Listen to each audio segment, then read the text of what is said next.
What happens when a 22-year-old with no local connections, no office, and no safety net launches a roofing company from a stranger's couch and ends up dominating high-end neighborhoods within months? In this episode, we're breaking down how Jordan White built SeekOne Roofing into one of the most exciting new names in the industry. We dive deep into how customer communication, culture, and structure fuel scalable growth without compromising experience. Jordan is the 26-year-old co-founder of SeekOne Roofing, a rapidly growing roofing company known for its elite service in affluent markets like Franklin and Brentwood, Tennessee. Jordan's systems-driven approach, aggressive leadership, and faith-forward culture have allowed SeekOne to scale across multiple markets without losing its edge. What sets Jordan apart is his obsession with the in-between moments, the 4 weeks before the build and the 4 weeks after. From drop-off gifts to dashboards that track every dollar and delay, SeekOne is engineered for consistency, loyalty, and world-class execution. If you want to learn how to scale fast while keeping your team tight and your customers talking, this is the blueprint. Let's dive in with Jordan White from SeekOne Roofing. Welcome to the Roofing Success Podcast. I'm Jim Aline, and I'm here to bring you insights from top leaders in the roofing industry to help you grow and scale your roofing business. Jordan White, SeekOne Roofing. How are you, man? Doing well. How are you? I'm wonderful. We got you're one of the up and coming roofers in the game, right? Like one of the young generation. How old are you, man? For sure. Well, thanks for having me on, first of all, and good morning. I'm 26 years old. I love it, man. I've had a few guys on that have that are part of the, I don't know, man. It's the new generation of roofing, and I love the visions that people have and the way that they're doing things differently, with a focus on quality and a focus on customer experience. And had a conversation with you and really enjoyed it. So wanted to have you on. Tell us a little bit about your journey into roofing and starting SeekOne. Yeah, of course. Man, what a journey it's been. 4 years ago, I decided to chase a dream, and I moved up to Nashville from Atlanta, started SeekOne Roofing Company, had nothing but just a vision and a will to win. Came up here, ended up dropping off my stuff and in a storage unit, slept on a guy's couch for the first month, 2 months, 3 months, figuring it out. Didn't know a road, didn't know a neighborhood, didn't know much of anything, but I knew that I was meant to be here for a reason. And we were able to start SeekOne Roofing Company and successfully launched very, very, very aggressively within that first year. Were you doing roofing sales down in Atlanta before this, or?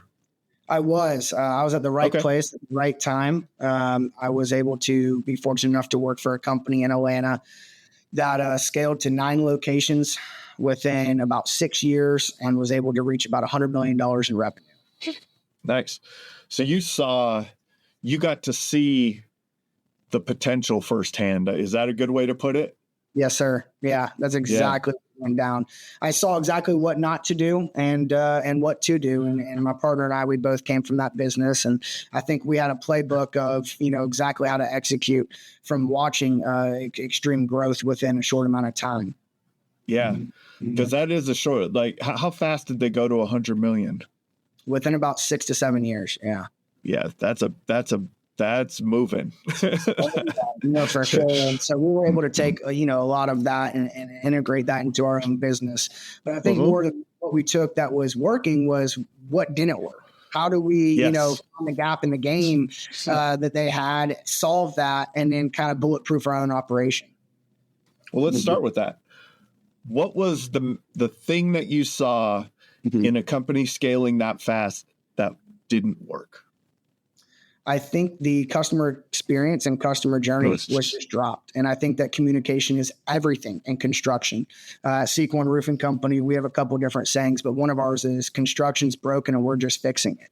I don't think that the actual construction side of it is broken. I think that it's the communication. And that's what we're really honed in on is, hey, when you're building, 100 roofs a month, up to 200 roofs a month, up to 300 roofs a month, how do you maintain that customer experience and journey? Because we all do the same thing. A lot of people will say my crews are, elite, our craftsmanship's there. And I'm sure it is. And I mean, everyone vets their crews and goes through and finds the sweet spot. But I think in all reality, from the initial inspection all the way to the last nail, that's what separates a roofing company nowadays, is not so much the actual quality craftsmanship, because I think that should be there no matter what. Like, why are we on site if we don't have the right people? And I think that so many people focus on, the actual just build and not that, hey, look, when that last nail's put in, I say that the job starts when the job's done.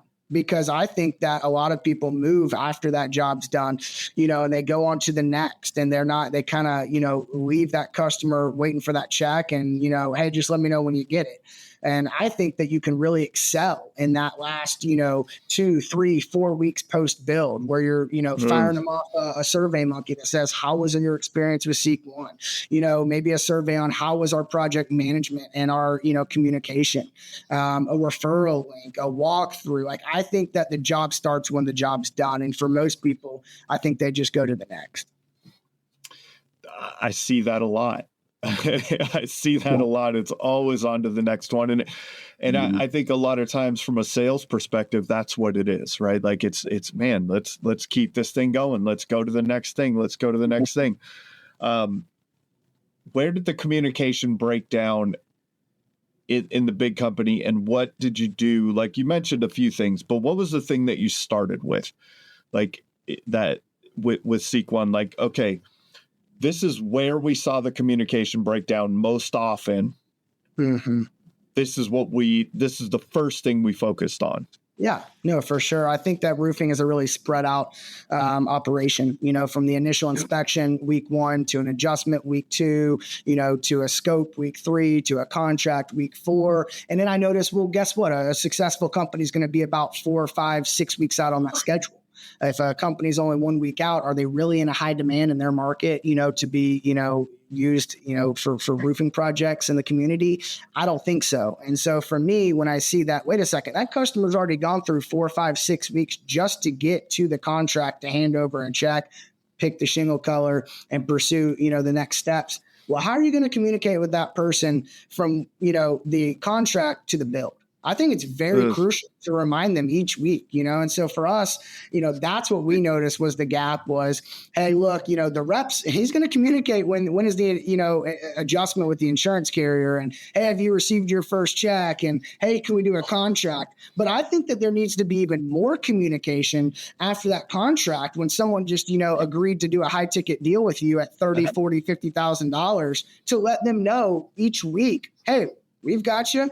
You're on our list. You're a top priority within our company. This is our estimated start date. Is there anything that you need in between for us? Like just really filling in that 3-4 week period before the build.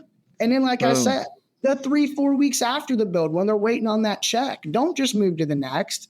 At SeekOne, we send surveys. At SeekOne, we send automated text messages before the build and after the build to maintain that, good customer, communication and experience. And then also, I think it's, not forgetting the little things. I focus here at SeekOne Roofing Company on, hey, if we can compound the little things, then we can be great at most things. And so for me, it's like, hey, look, after that build, go do a walkthrough with that customer.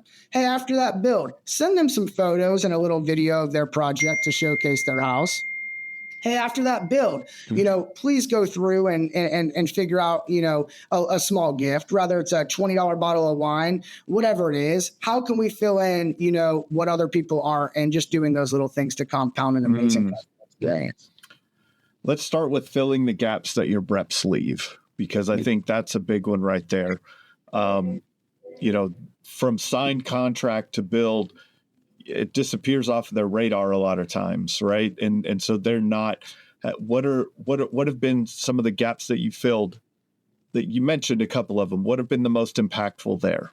Yeah, I really do think that, I mean, you got to realize that these customers, these clients, they've got families, they've got kids. I mean, it's right now summer. Come on, they've got VBS, they've got camps, they've got sporting events, they've got trips, beach trips. Like they're all over the place. And for that sales rep, he's going to remember, right? Because he's really focused on, hey, look, I need this build. I need to get paid on this. And what is it going to work for me? Well, for us, I think that we've just owned the fact that, hey, look, like to not have that gap, we need to have a customer person, service person within our office staff that's going to, communicate through automations every other day, if not for sure every week. So I think we've just from home base said, hey, look, we're going to control that and make sure that we don't any what does that role look like? Is that a specific role to customer communication? Is it just one of the team in the office?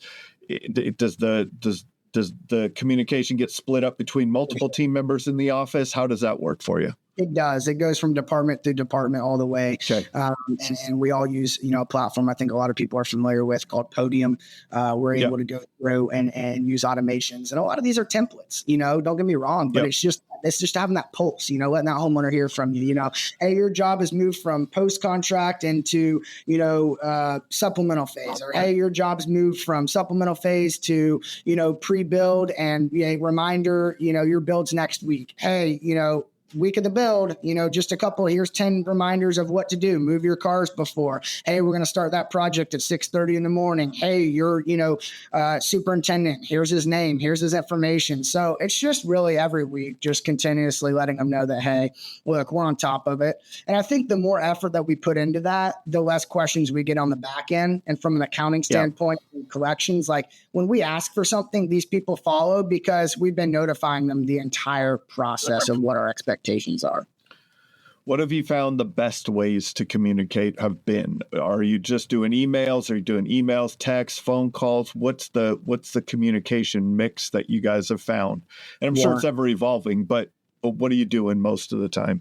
For sure. I think the email is tough. I think that phone calls are tough just with where we're located. Like SeekOne headquarters is out of Franklin and Brentwood, which is a very high-end area. This market and understanding, our audience, these are fast-paced people.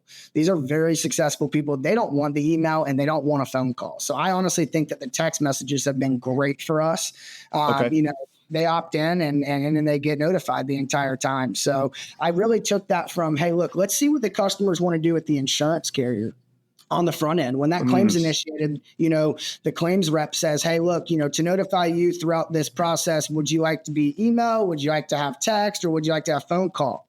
So I saw that firsthand over, 10 years of, the customers always saying text. So that's where we just kind of, took that in and implemented it. Okay. And then now you've built out these automations or at least a sequence of communication that gets done in the pre-build process up to the build. Boy, that's different on the other side. And that's the loyalty phase to me, right? Like when we're talking about the customer journey, that loyalty phase is a missed opportunity a lot of times. So let's talk about that 3 to 4 weeks, 2 to 4 weeks post-build of what you're doing. What's that communication cycle like? Yeah, post-build, like I said, I mean, we're just simply saying, thank you so much for choosing SeekOne. Hey, tell us more about your experience. Here's a link. Here's a survey. We at this point in time now, we have, a build contract specialist that runs every single contract. We don't want 20, 30 sales guys all over promising and under delivering. So, we have one guy that goes out and he runs contracts all day, every day, sun up to sundown. So what we do is we take him and we put him to the back end of it, and he goes and drops off a bag that just has our SeekOne target on it, our logo, says blessed, focused, committed, a coffee cup, a little flyer that has a thank you, and then also kind of tells who we are at SeekOne, what we stand for, our vision, our core values, and then a review link. obviously. So I think it's the post-build, hey, your materials have been picked up. Hey, post-build survey. Hey, post-build gift. Hey, post-build walkthrough. Like, we have seen that not only has this created an amazing opportunity for the brand and for referrals and for references and just to build a base of cheerleaders, of people that are like, hey, I'll talk about SeekOne, no matter what, to anyone. But I also think that it's helped so much. In every roofing business, I see that just AR, accounts receivables is just from 30 days to 60 days to 90 days. It's drug out. And I think that when you do these things and you execute, you got to give to get.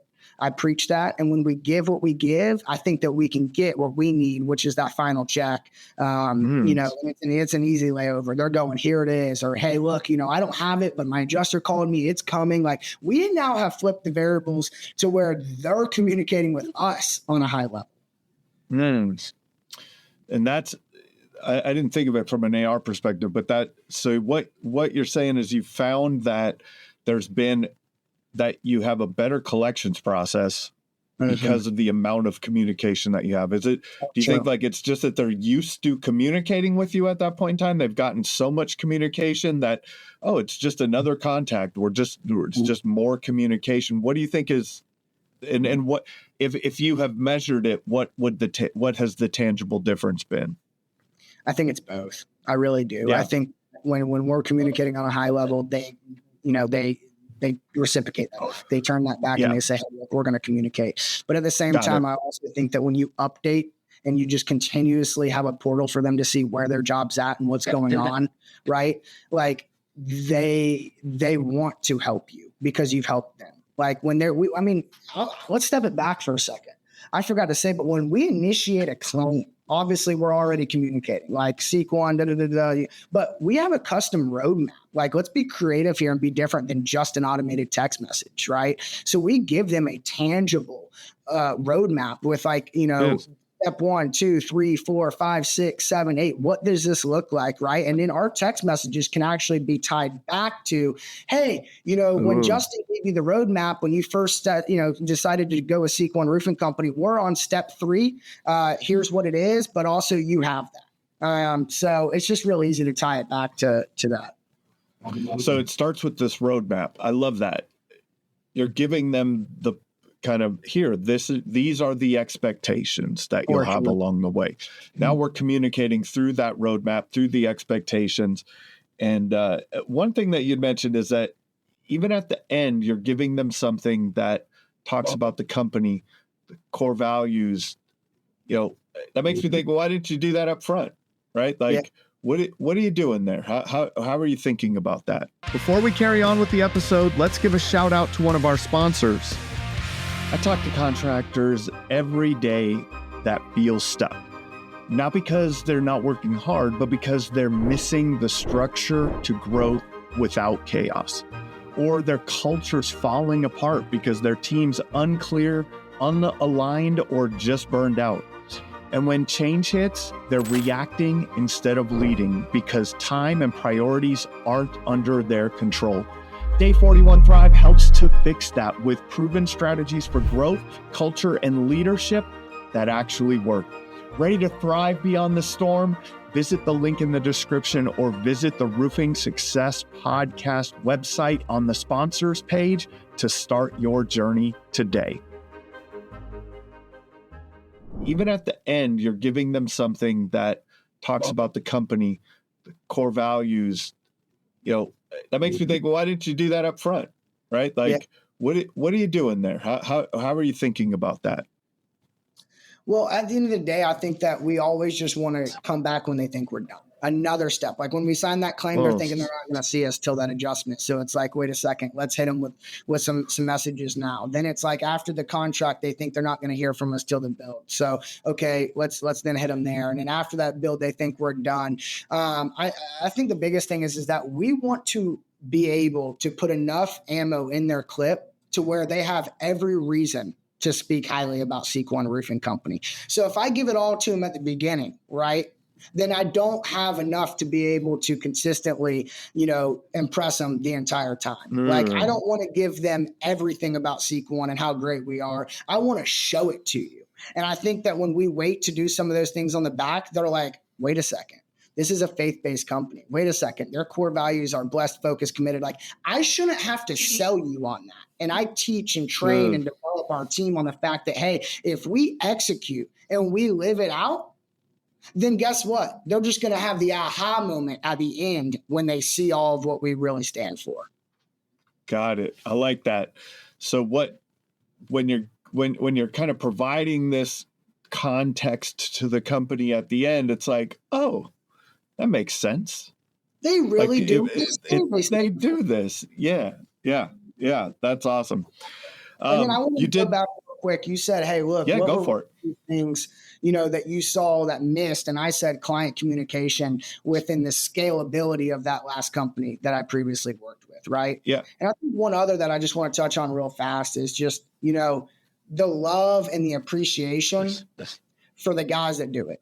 Okay. Like when you go from 5 sales reps, that's where the team dinners are. And that's where the, hoorah and the hip in the meetings are, real active and you're really involved. And then you get to 10 reps and then, that starts to die off a little bit. And then you get up to 15 reps and then we're too big for this. And then all of a sudden, you're at 20 reps, 25 reps. And I think that I saw that you just became a person and, another name on the board. And I also think that your jobs became another job on the board. And I think that what we've separated ourselves through and the gap that I was able to note and really implement here at SeekOne is client communication when you scale is very important and to maintain that, but also being able to show the appreciation for the people that make it happen.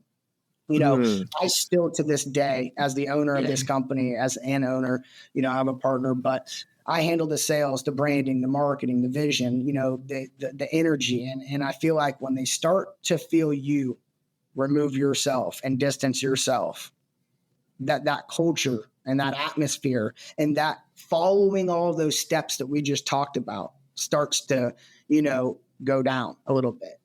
And for me, I think that we're actually the opposite. I think that, through, as I told you, we do 4 massive trips a year.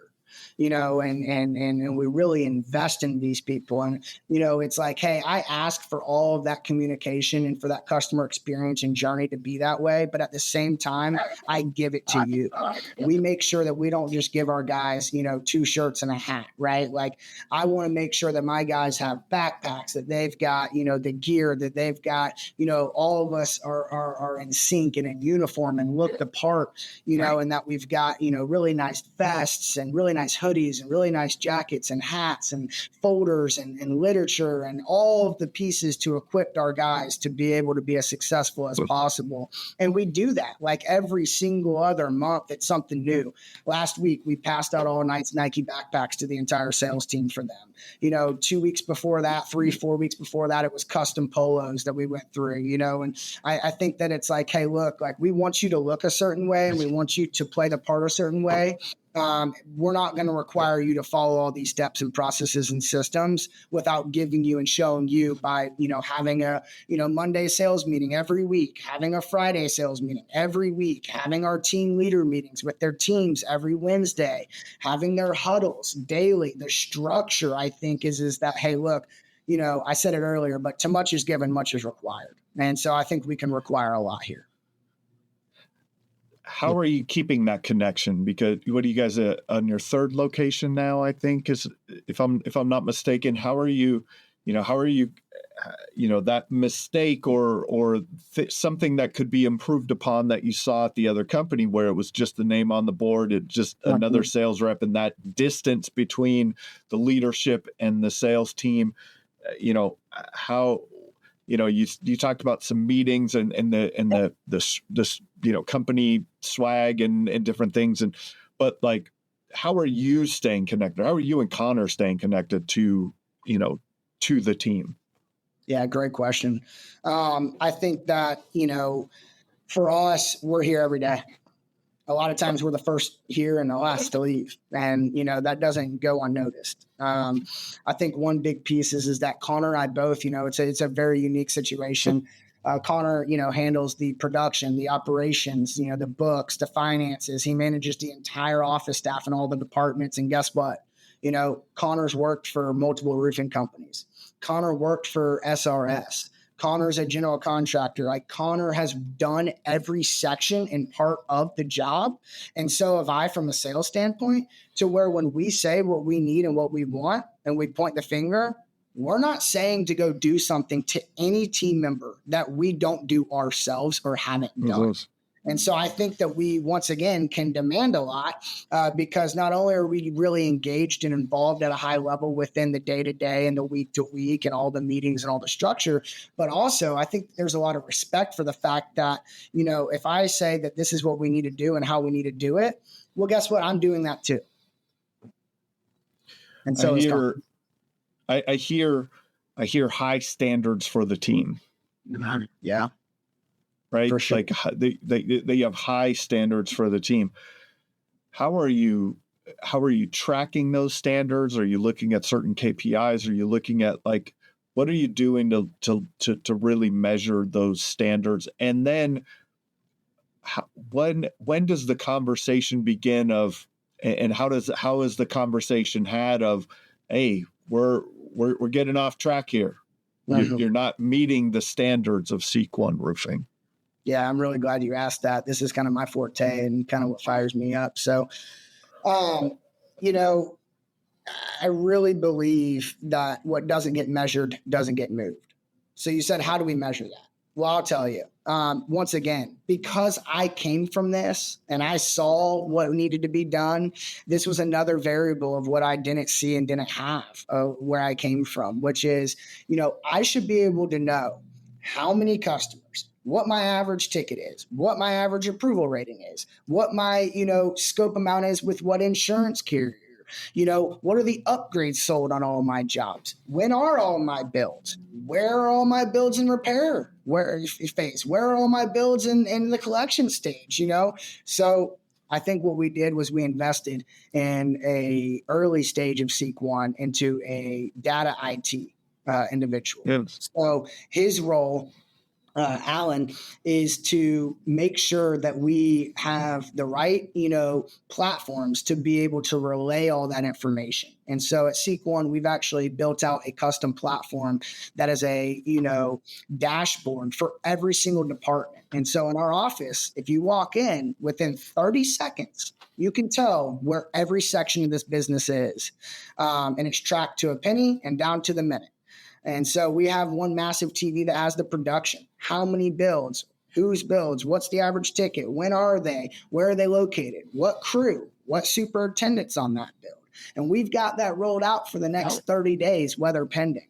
You then go to another TV and it's going to show you all the customers that are in repairs and when those repairs are supposed to take place after the build to be able to collect.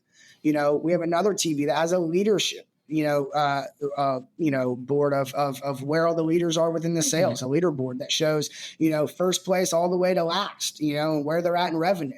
We break that down from within the week, within the month, within the quarter, and within the year.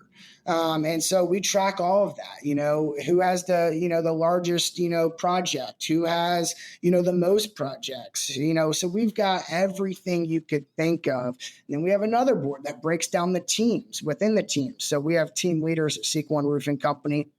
And in that way, it's not just, you know, one or two guys and then all the sales reps. So what we've done is we've separated 20 sales reps roughly, and we up, you know, it goes back and forth, seasonality, some ebbs and flows, but that's where we're generally sitting. And so we're able to break that into about 4 or 5 team leaders. And so we have the, you know, where is just their team, you know, in revenue and approval. So I think that, you know, to require all of what I ask for and what we want and to set that strong standard, once again, we're giving it. You know, to much is required, much is given, or to much is given, much is required. And we give them everything they need to be able to be successful and to understand why we're asking for it to be done at that level. If for a company that does not track data at that level, where do they start? Well, I think that you can just start in your CRM. At least make sure that you've got a reporting dashboard that just shows scope amounts and revenue per rep, an AccuLinks, Job Nimbus, Hmm. Giddy Up, whatever it is. I mean, they all have some dashboard. We feel as if that doesn't do what we need to at all. Like, we want to track every variable possible in every single department and more. So for us, it was like, hey, let's build out a custom platform and being able to go in and see every single section of this business. But I think just starting with, or accepting. I think the biggest thing is just acceptance of knowing, hey, look, I need this. My guys Yeah. need this. Let's do something. Rather it's an Excel sheet, rather it's, through the CRM, but you've got to give them something. I really do. I think so. Yeah, for sure. And then when do you, what's the turning point, or what's the, when do you go from, okay, we have something to we need everything? Great question. I think that just depends on when are you really wanting to put scale to the test. Because when you scale, you've got to have it. Okay. To scale it, you got to nail it. And, to nail it, you've got to have everything, tracked and measured. And I don't think that people start putting up $100,000, to $250,000 marketing campaigns per month when they're not tracking everything. And if you are, then I think you're really running before you walk. So I think that, to answer your question, when you decide that, hey, this isn't a $2 million, $4 million, $6 million operation, and you're trying to go from 10, 20, 30, 40, 50, and you're really trying to grow 100, 200% a year, to be able to grow, you've got to know. Yeah. What are the most important metrics on that dashboard for you? It's funny you say that. So I actually have my own dashboard. It's called Jordan's VIP Stats. I am not a numbers person. And I also think that plays a part of why we're successful here is that I stay in my lane. I tell our guys and this entire staff that, hey, when you go to a bowling alley, there's 30 lanes, but you only get to play in one. And I think that I've kept my bumpers up and I've said, hey, look, I'm going to own my lane. And so I have a great team and amazing people here. And when you can put our bookkeeper together and you can put our data analyst together and you can, continue to compound all these numbers, I've been able to say, hey, I don't understand and I don't, need to track everything. So for me, can we track, certain KPIs that are going to play into me owning my lane? And so for me, those KPIs, a couple of them would be, hey, look, what is our current revenue for the year?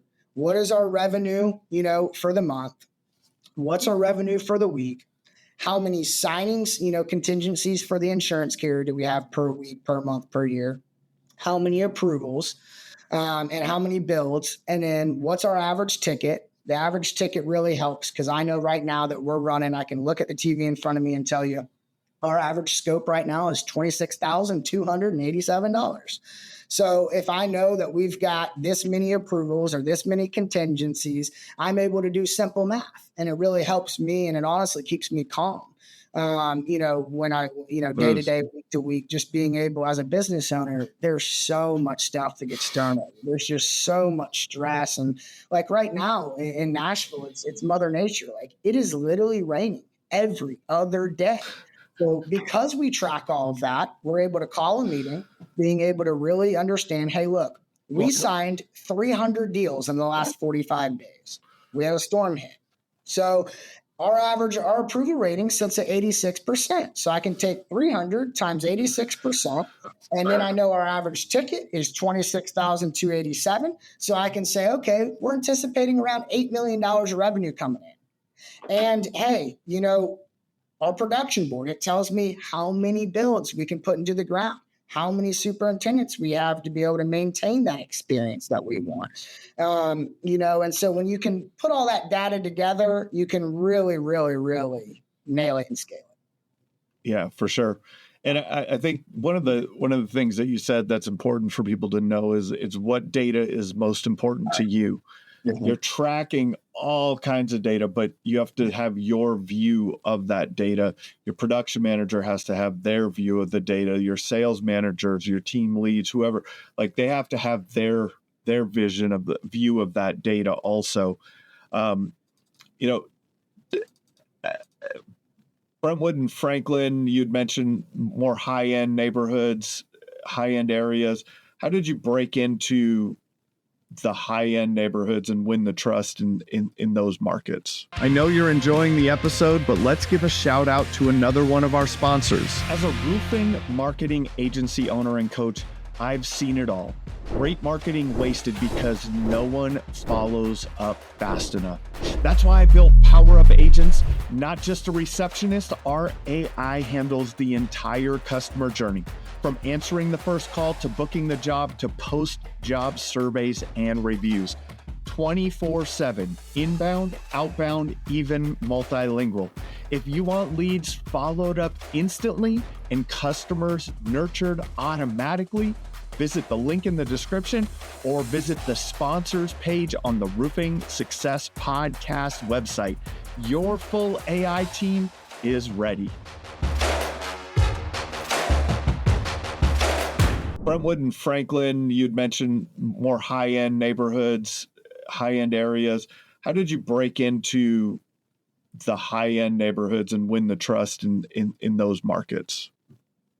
Yeah, that kind of came back from just in very early stages, and I think my partner realized kind of, hey, we'd worked together for 2 years, at that previous company, and we had, channels to where we could post all of our signings and approvals and what was going on. And I think he saw that, hey, look, I have a strong skill set in being able to go out and win a customer and really make a name within the most challenging and intricate systems in the entire community. So, he knew that, hey, I was going to go in and I was going to go out that first year and go sell the largest projects, the 150, 200, 250 squares, draped in copper, standing seams, flat locks, all kinds of half round gutter systems. And hey, if we can just execute at a very high level on those first 50 projects, 100 projects, then we can make a name for ourselves and rattle and create a lot of noise within this industry and within this market here. And so to answer your question, man, I went into your Laurelbrook, your Governor's Club, your Annandale, your Hidden River, your Two Rivers, these big time country clubs where all the artists and all the well-known people live. And so it was kind of like not just, who did your roof, and if they're working in here, then they must be great. But also setting the tone and setting that standard of, no, not only are we in here, but more so not even making that image and creating that atmosphere for the customers and for within that neighborhood, but letting the other competitors in this market that had the market share know that, hey, we're here, we're going to make a name, and we're moving fast. So I think that we gained a lot of respect very fast from all the suppliers, from all the vendors, from all the shingle manufacturers, from all the competitors, that, hey, look, SeekOne can do it, and they're going to do it. And it wasn't ever an opportunity of just like, hey, look, we can put in a price and we can put in a bid, and they may go with the guy who's been in business 30 years.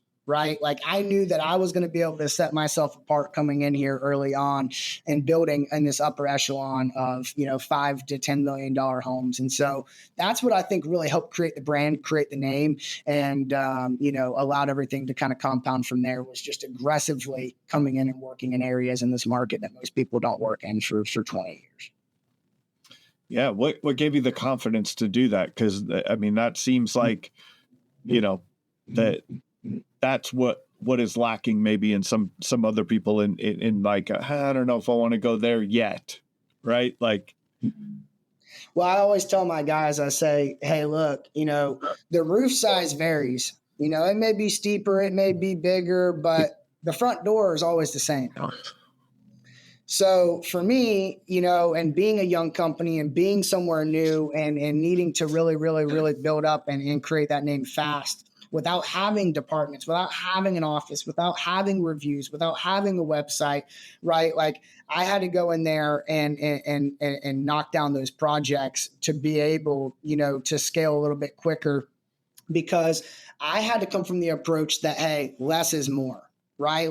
I couldn't go out and go sign 40 jobs that were all 30, 40 squares, because we didn't have the manpower. We didn't have the bandwidth to be able to support all of that. So for me, it was, quality, not quantity.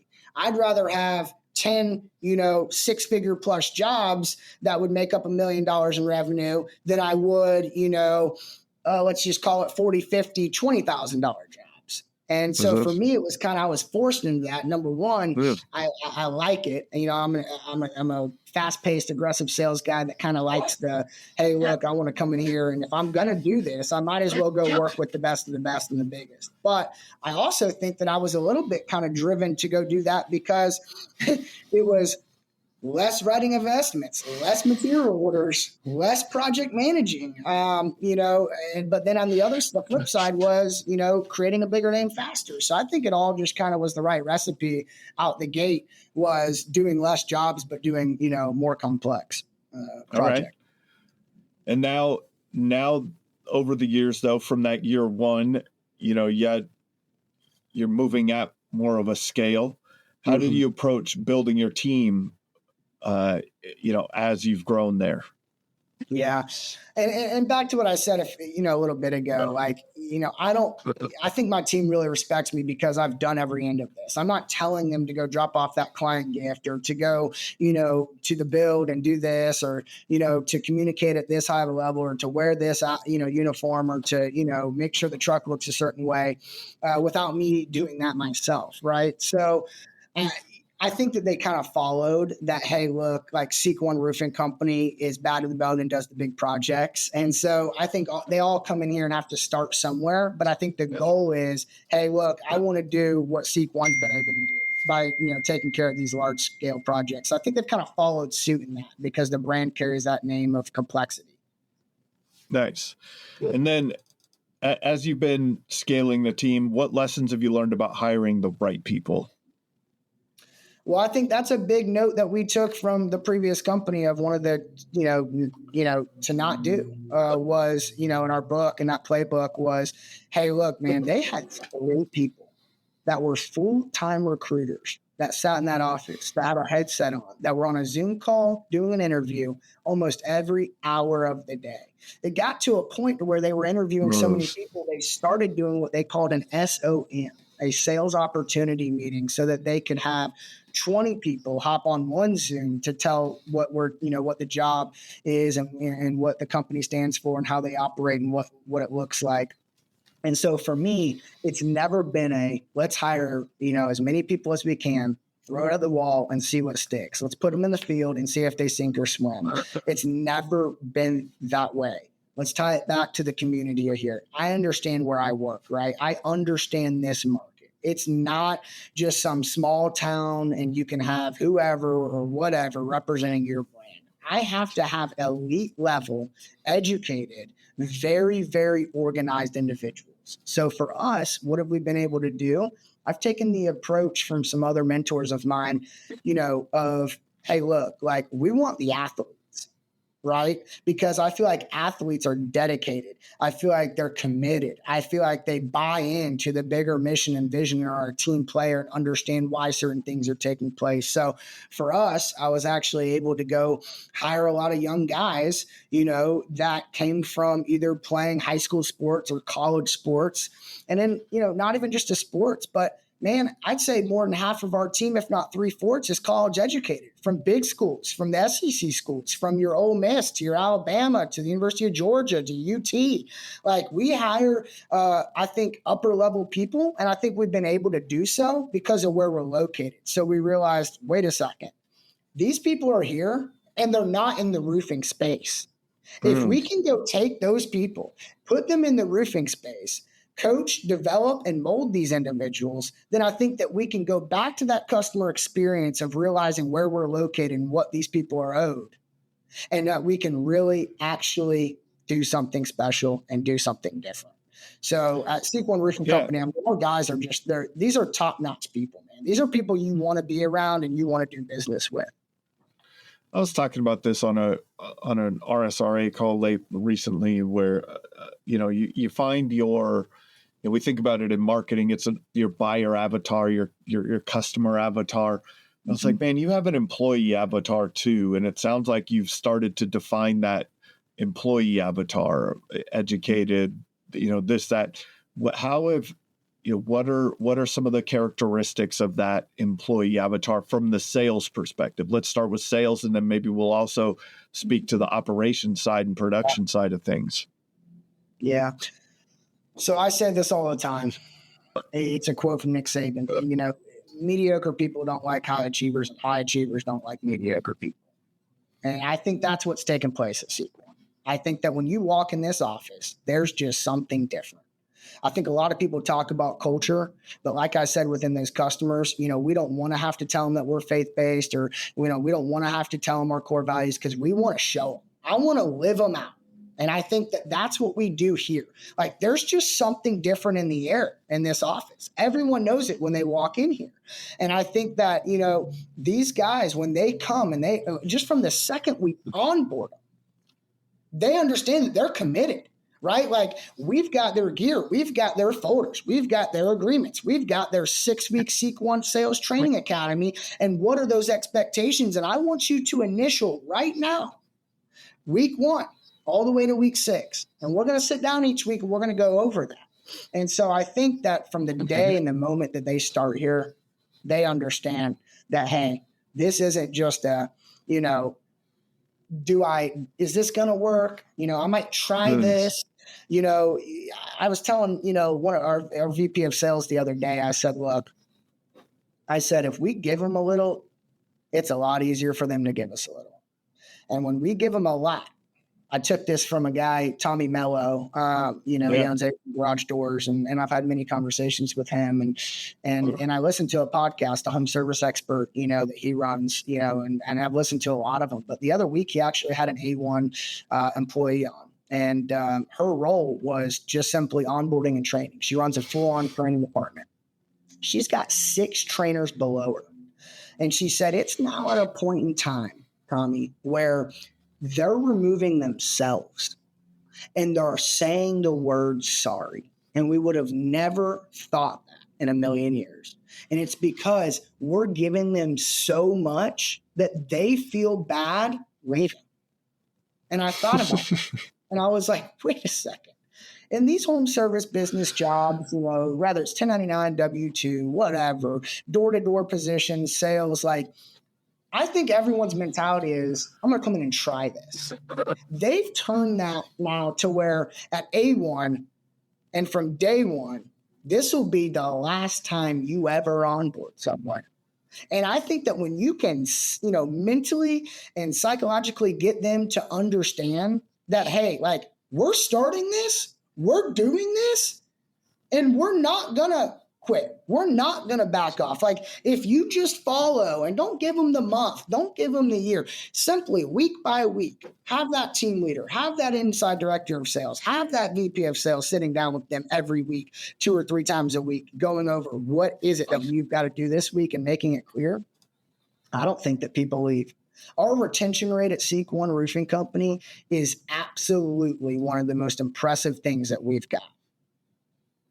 It really is. And it starts with that ride along. And when he gets assigned to a team and he's in the truck, that moment, that's some synergy there. They're going to talk. What's that guy going to do that's starting out? He's going to ask all of the questions that we're talking about right now. How long have you worked here? What do you really like about SeekOne? What do you not like about SeekOne? What do they do great? And when my guy is able to look at him and say, hey, I've worked here for 4 years and I don't plan to go anywhere else. That's strong. They need to hear it from our people, not from us. And so I think that when they're in these day-to-day conversations, week to week, month to month within this team, and they get in, they realize, hey, look, this place is special. These people are taken care of. When they hear those conversations of, hey, look, man, I don't know how else to paint the picture for you, that this company will do whatever it takes. If you need an advance on a project and it makes sense, we'll do it. Hey, if your tire goes out, we'll do it. Hey, if you need 2 months rent, to be able to figure it out, we're going to do it. We're here to serve our people so that they'll serve us. And in return, we can do something great together. And I think it's a partnership here. It's not that they work for SeekOne. I love that mindset.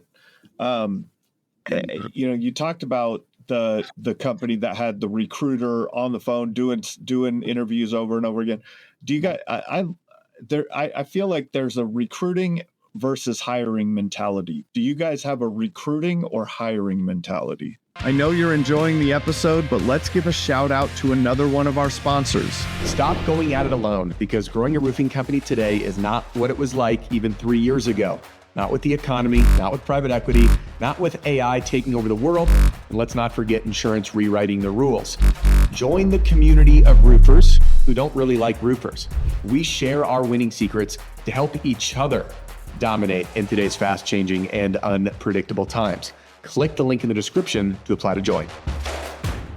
Do you guys have a recruiting or hiring mentality? Man, it's at this point in time, it's kind of, who comes here is going to come here because they're brought here by our. And so at this point, we've done such a great job, man, of really just building such a great atmosphere and a strong brand. And, we sponsor all the golf courses here, and we sponsor a lot of restaurants, and we host a lot of trivias, and we, and I think and I really, really, want to hone in on this. Your reviews aren't for your customers. They're for the people that are going to come here and work for SeekOne. Like, I think that we have so many people that didn't even see an ad that were like, wait a second, I wanted to join roofing sales because I've heard about how great it is and how successful you can be in a short amount of time. And simply, I just looked up on Google the roofing companies near me. And when I saw 500 5-star reviews, not 4.5, 4.7, but 5 stars, I realized, wait a second, this is a place I want to be because they take care of their people. And if you're going to take care of your customers at that level, you're going to take care of your people. There's no question. So for us, to answer the, are we recruiting or are we hiring? We've just taken such great care of the people that are here that they've brought their people. So, the brand's doing its job. The brand is doing the recruiting. Our customers bring people to us. So I don't know exactly how to answer, is it recruiting or hiring? I honestly think it's just, hey, look, we serve our people, our customers, and the people inside these walls at such a high level that I think that they're coming from every which way. Yeah. And that's that recruiting mentality, because to recruit someone, you're marketing to them in a way, right? Like you're marketing the brand, and it just like a customer would refer someone, an employee refers someone, an employee refers, like it's a great cycle that can happen if you do the right things for your team. Why did you choose to start expanding out? Honestly, we're dominating this market in Middle Tennessee, like absolutely crushing it. And, we've got a lot of heavy hitters. We've got a lot of guys that sell, $1 million in the first quarter. Does that mean he's going to go sell 4 million? No, but he's going to sell 2.75. And with that being said, I want to offer opportunities to the people that are giving us everything they've got. And it's my mission. It's Connor and I's dream is that we're here to build a platform to be able to shape winners, both personally and professionally. And so I think that we've just created such a winning atmosphere where we've got enough guys sitting on the sidelines ready to go run an operation. And if we don't, they might go do it. And so I was talking to one or two of them the other day. I brought in that, they're not there right this second, but they're going to be our guy. And so I just wanted to sit them down and say, you are absolutely murdering the game. Like, you are doing everything we ask for, and I can't thank you enough. And I owe it to you to let you know and see a little bit of the vision in the future, to buy in that, hey, look, if you can stay patient and you can keep serving your people with excellence, I can tell you right now, you will be a partner with me and we will go expand. And I think that when they've learned our systems and they've learned our processes and they've learned every area of how we operate, and they're not just one-dimensional, that's the biggest piece. Because I see a lot of guys that can go sell $2.5 million worth of roofs, but they're not a leader. They're not going to guide and direct the people the right way. And so I think for us, we were able to shift through our team leader program Hey, if you can prove to me that you can manage 5, 6, 7, 8 guys, that they can run their meetings the right way, that they're on time, that they're doing everything that we ask, that, hey, this is a stepping stone to being able to go run a market.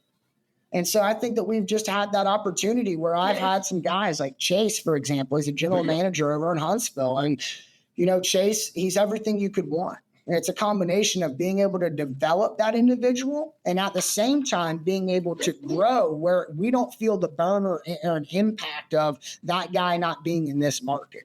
So I think it's a dual edge, sword where it's like, you can go leverage that person and give them more opportunity, and at the same time, we don't feel the burn here. Right. And so we've been able to do that, and we want to continue to do the greenfielding, and we want to go, expand to Louisville, Kentucky, and then Knoxville here shortly. And I've got 2 or 3 guys on the batter's box sitting here ready to roll. So I think it just shows career path in all reality. I really do. A lot of guys will come in and they'll sell a lot and they'll be really excited. Then they think they've mastered it and that they know everything. And then when you give them that team leader position and now they feel the burn of keeping up with other people's numbers and, having the meetings and, okay, wait a second, now I've got a lot more responsibility. And then being able to go from that team leader to then being a general manager, I think that we've got a clear ladder here. I really that's awesome. What do you think has been the single biggest factor in your rapid growth so far? I'd say, oh man. I've said that if you can go through a Chick-fil-A drive-through and they can code, develop, and build a 16, 17, and 18-year-old to serve the people better than we can, we've got a problem. And so I think that I'm going to go back to it, man. That customer experience, that customer journey, right? Like when you call Amazon for about 10 years, their opening line was, the customer's always right. How can we help you? Chick-fil-A, it's my pleasure. What else can I get you? And I think for us, it was understanding, hey, if we can remove the money and we can remove, we don't have to do this, and realizing that, hey, if we do this, that we might just become great.